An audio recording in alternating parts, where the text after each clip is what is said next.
Okay, so let's be real.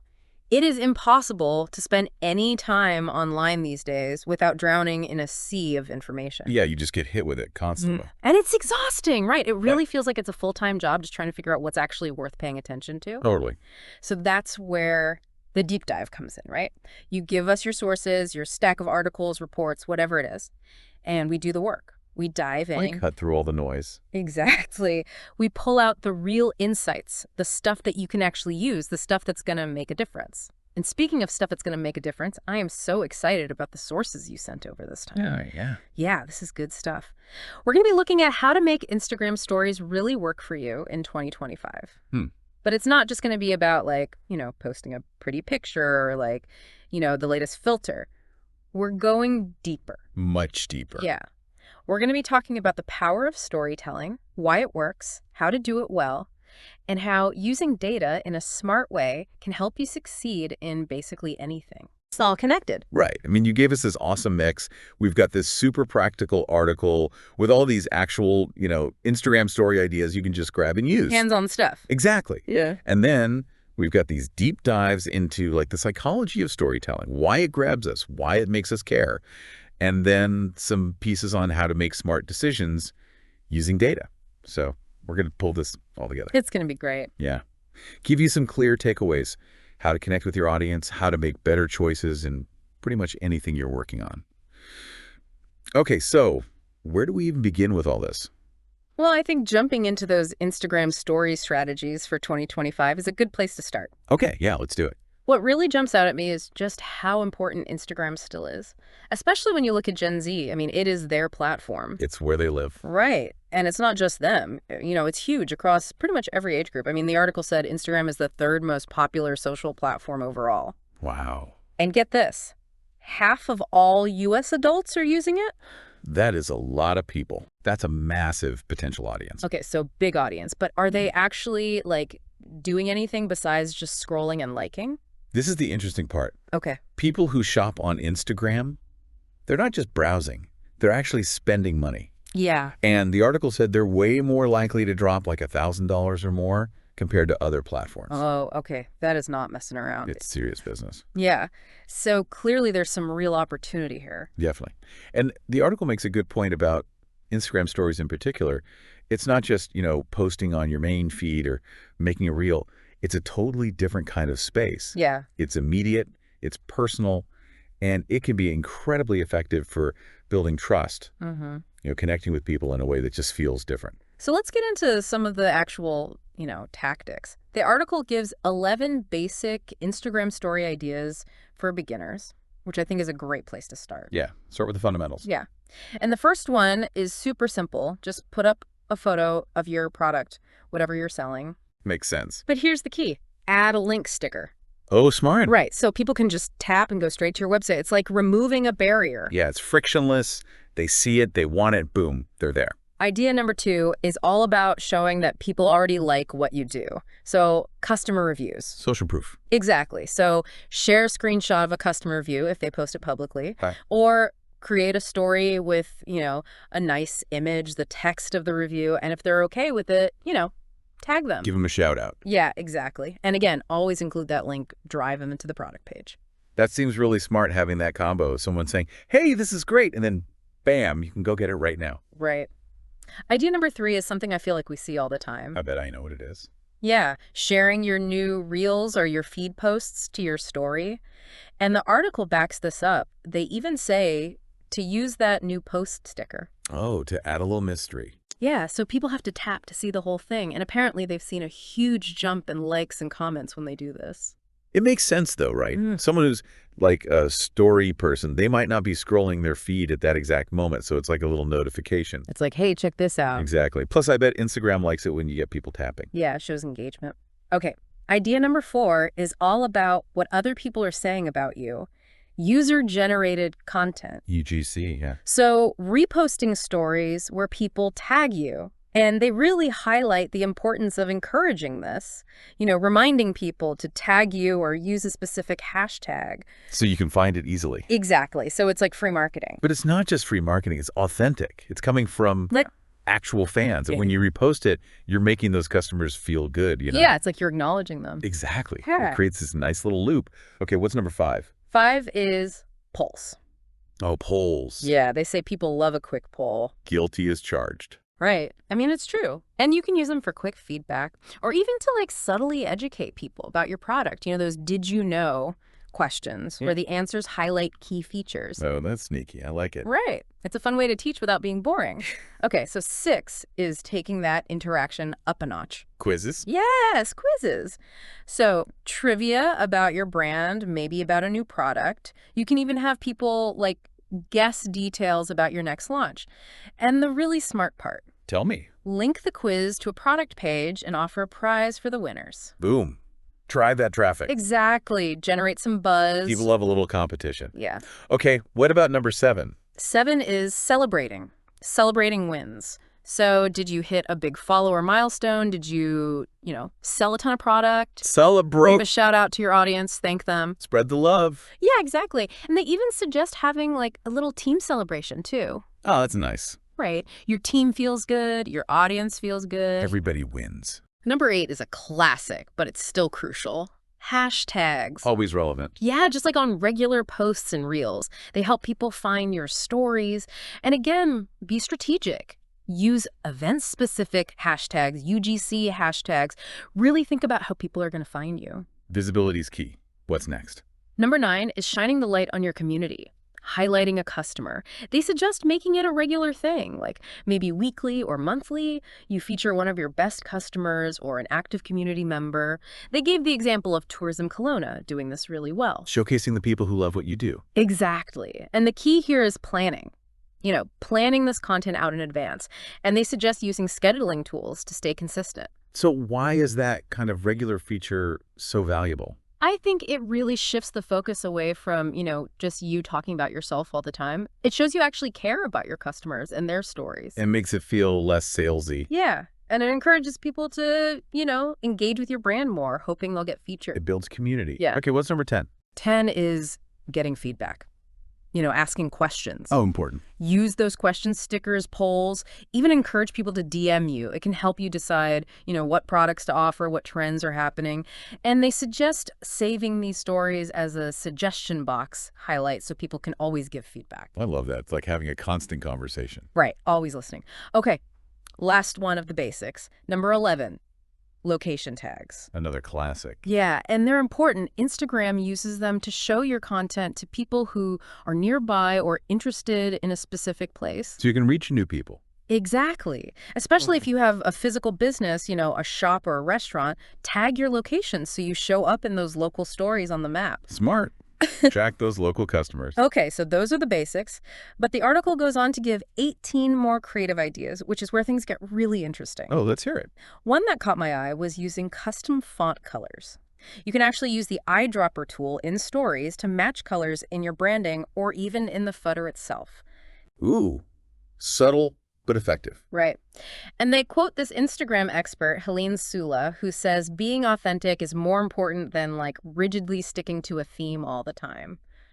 What do you think about that? Finding that balance between aesthetics and being real. I think she's totally right. Having a consistent look on your main feed is great, but stories are a place to be a little more spontaneous. Let your personality show. Yeah. People connect with that realness. And that little eyedropper trick is a nice way to keep things visually cohesive without feeling too forced. Absolutely. Another creative idea is using countdown stickers for, events, product launches, sales, and pair that with a little preview video. Ooh, build that excitement. Exactly. Get people hyped. Well, FOMO never hurts. What else? This one comes up a lot.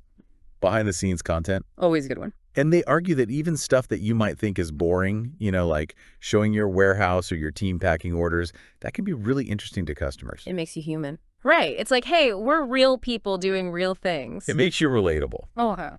Okay, what else have you got? Okay, this one is super practical. Organizing Q&A sessions, using the question sticker, and then saving those as highlights or like a frequently asked questions section. Ooh, that's efficient. Right. You answer the question once, and then it's there forever. It's a content machine. It really is. Yeah. And it shows you're being proactive, helping people before they even have to ask. I love that. Okay, keep going. Tagging other brands in your stories, they say this is a great way to build relationships and potentially even get collaborations going. Cross-promotion. Yeah, and they even suggest sharing honest reviews of other brands that you use in your business. Ooh, that's a good one.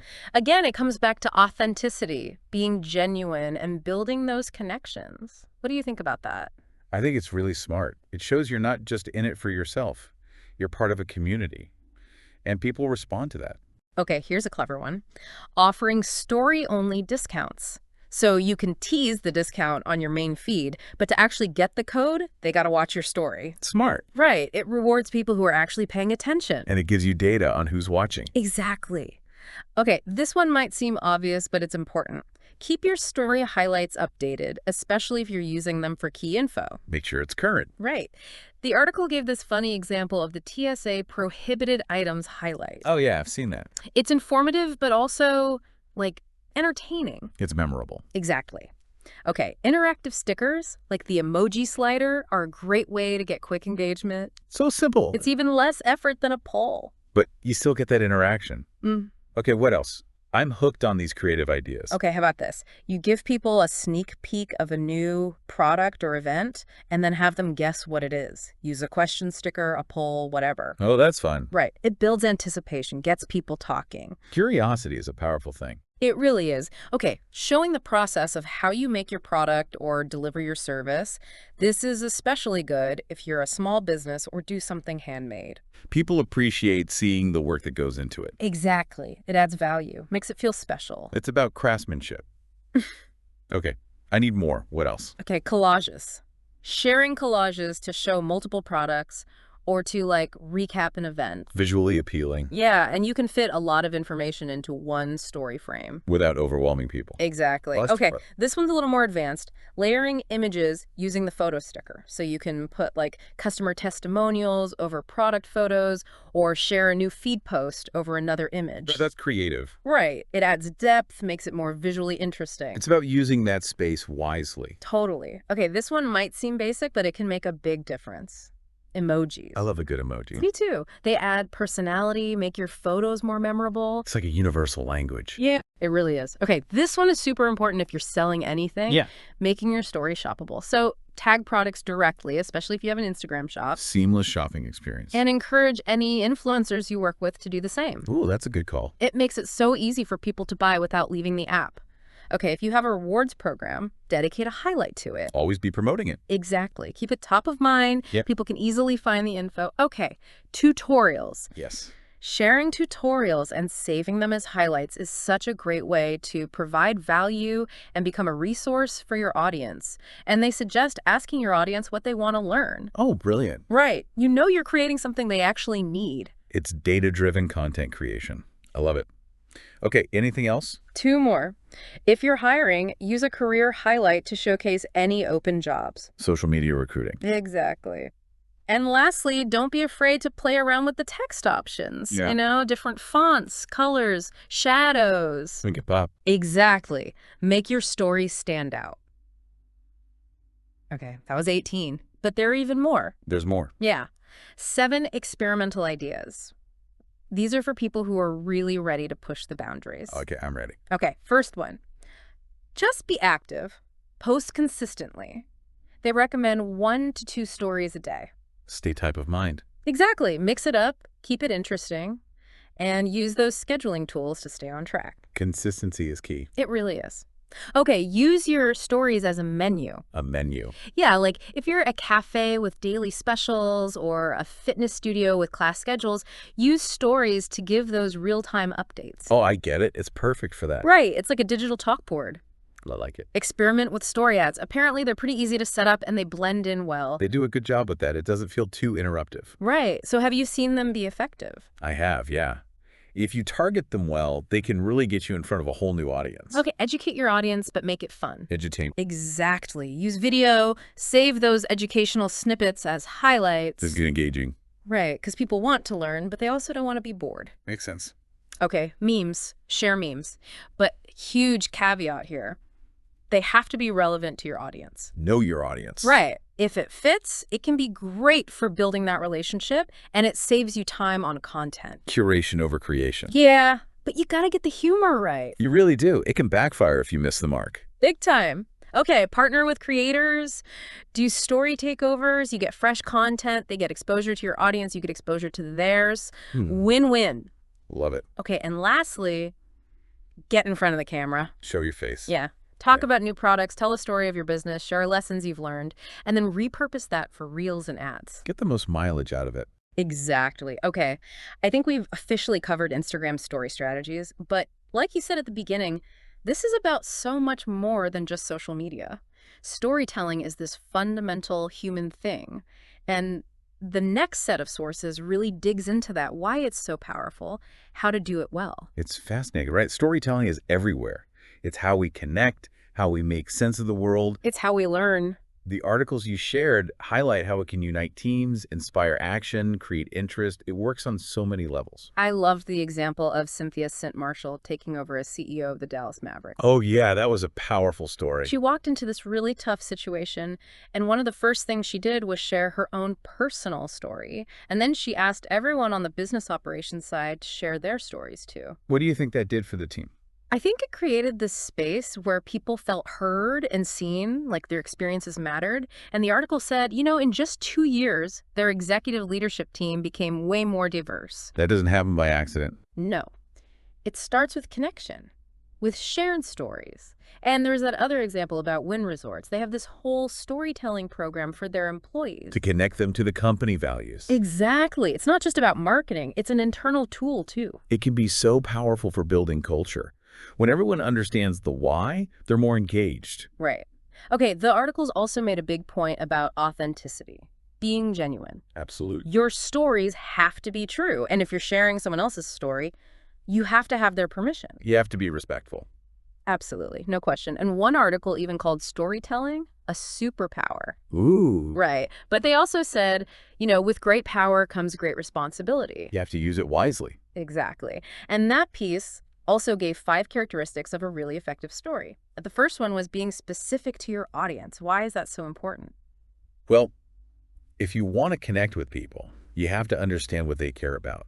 Their challenges, their motivations, you have to tailor your message. The example they gave about announcing OKRs was so good. Oh, yeah.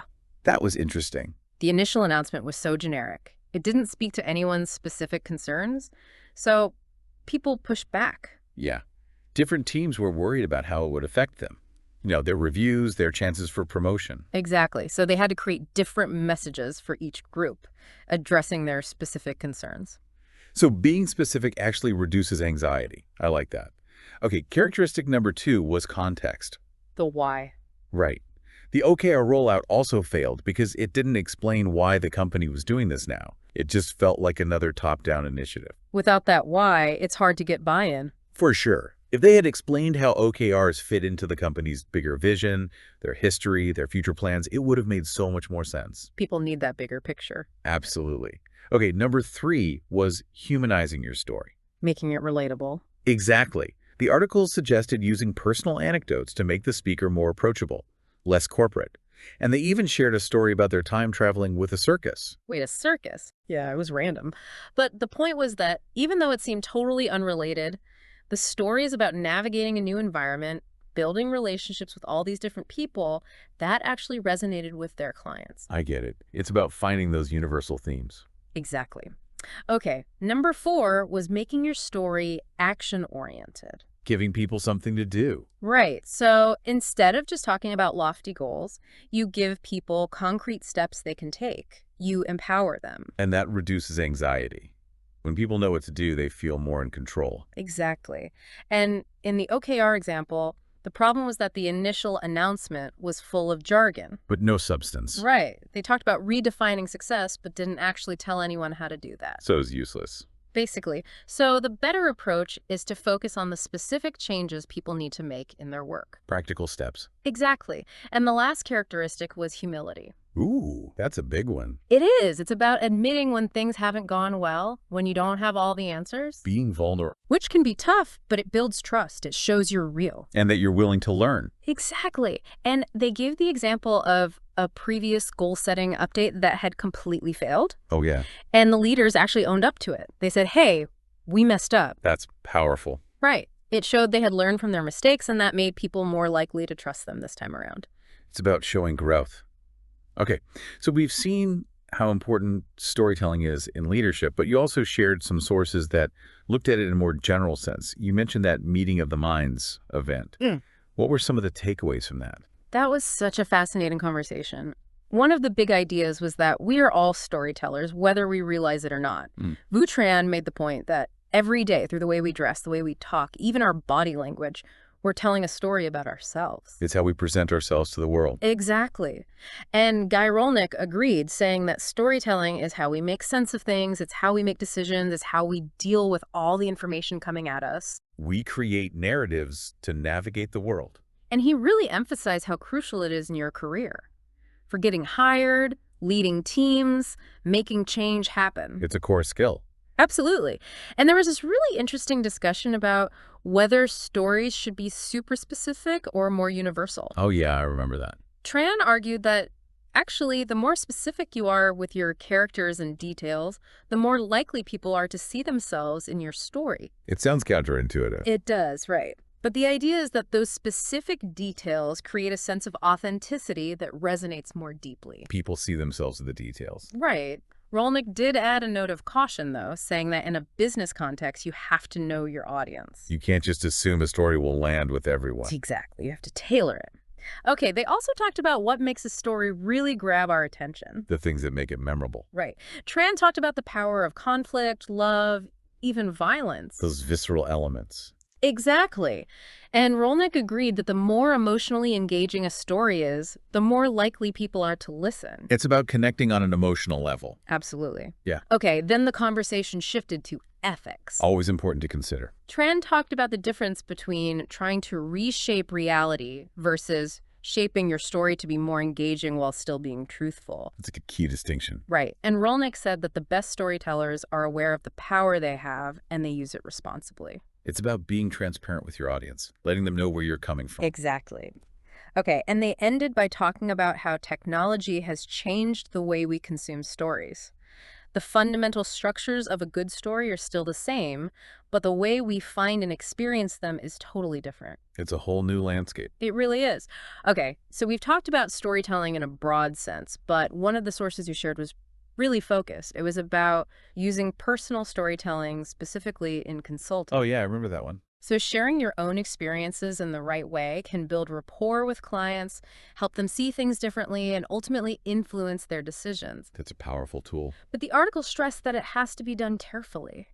The story has to be relevant to the client's situation. Otherwise, it just feels like you're not listening. Exactly. And they gave a whole bunch of tips, like how to identify stories from your own life that are actually relevant, how to adapt those stories to fit the client's context, when to share them, how to frame them. There's an art to it. There really is. Okay, another source explored a really interesting technique called emotional analogy. Oh, what's that? They used the example of someone with chronic back pain. Okay. And they related it to a personal experience they had in New York City. Yeah, interesting. They talked about how they were so hungry and exhausted during this trip, and they used those feelings as an analogy for what it's like to live with constant pain. Oh, I get it. So the hunger was like the nagging pain, and the exhaustion was like how pain can just drain you. Exactly. It was such a clever way to help someone who's never experienced chronic pain really understand what it's like. That's powerful. It really was. Okay, we also looked at some techniques for making your stories more vivid and emotionally impactful. The nuts and bolts. Exactly. So for dialogue, they emphasized giving each character a unique voice, making sure the dialogue actually serves a purpose, and using subtext. Make it sound real. And for intensifying the emotional impact, they said to really explore the depth of the emotions, show those emotions through actions, use sensory language. Draw the audience in. Exactly. Then one of the sources offered specific advice for someone named Louise. They really focused on helping her make her stories more emotionally resonant. A personalized approach. Yeah. They told her to really dig into her character's emotions, use sensory details, show those emotions through action. Practical tips. They also gave her advice on her dialogue, making it authentic to each character, moving the plot forward, creating conflict. It's all about the details. It really is. Okay, we also looked at this idea that your own personal experiences with pain and frustration can actually help you connect with clients. Turning challenges into strengths. It's about showing them that you understand, that you've been there. Building empathy. Exactly. And they gave some ways to do this, like using your story to create empathy, to show the process of finding solutions, to validate the client's emotion. Sharing your journey. And then this idea of mastering storytelling through action and practice. Put in the work. They really stress that storytelling is a skill you have to practice. Like anything else you want to get good at. Right. And they suggested things like, telling stories in different situations, experimenting with different techniques, recording yourself, getting feedback. Deliberate practice. They even had this call to action for a free masterclass on storytelling. So it's not just talent, it's work. Effort makes a difference. Okay, what else did we cover? We looked at creating narrative immersion, the importance of specific details and authentic dialogue. Make it real. Exactly. So using vivid sensory details to draw the audience in. And then making sure the dialogue sounds like real people talking and serves a purpose in the story. It's all about the execution. And lastly, we talked about narrative vivification. Say that 3 times fast. Right. It's about focusing on those key emotional or action-packed moments and making them really stand out. Amplifying those moments. Exactly. They use the example of the martial arts master. So setting the scene, building anticipation, focusing on the moment of surprise, showing the reactions. Making it memorable. Okay, so that was a lot of really good stuff. Big takeaways. Consistent, creative Instagram stories can really help you grow. But the foundation of all of this is good storytelling. It's about connecting with people, moving them, making them feel something. And don't forget the data. Oh, right. Use data to inform your decisions, to see what's working, to make sure you're on the right track. It's the science behind the art. Exactly. So combine the Instagram strategies, the storytelling techniques, and the data, and you've got a really powerful way to connect with people and make a difference. So for you listening, what resonated with you? What are you going to try? That's a great question. And here's another one to really think about.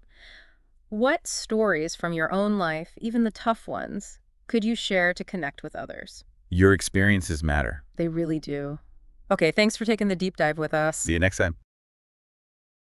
Guys, see you in another podcast. Don't forget to subscribe to our channel.